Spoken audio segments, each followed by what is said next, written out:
ബാല്യത്തിലേക്കോ കൗമാരത്തിലേക്കോ യൗവനത്തിലേക്കോ ഒക്കെ ഒരു മടക്കയാത്ര ഇനി സാധ്യമല്ല.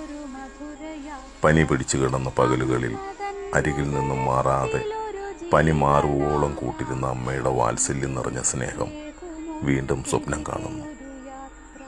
മഴ നനയാനിറങ്ങിയിരുന്ന ഇടിയും മഴയുമുള്ള സന്ധ്യകളിൽ കടന്നു പോകവേ ഉമ്മറത്ത് കത്തിച്ചു വെച്ച നിലവിളക്കിനു മുമ്പിൽ അവൾ ഉണ്ടായിരിക്കണേ എന്ന് പ്രാർത്ഥിച്ച കാലങ്ങൾ വീണ്ടും ആഗ്രഹിക്കുന്നു.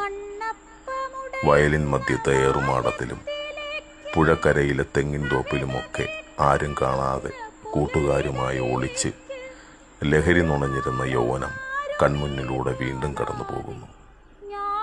കൂട്ടത്തിലുണ്ടായിരുന്ന എത്രയോ പേർ വഴി പിരിഞ്ഞിരിക്കുന്നു. ഇന്നും കൂടെയുള്ളവർ അതിർവരമ്പുകളില്ലാത്ത വിശ്വാസത്തിന്റെ, സ്നേഹത്തിന്റെ അടയാളങ്ങളാകുന്നു. തിരികെയൊരു യാത്ര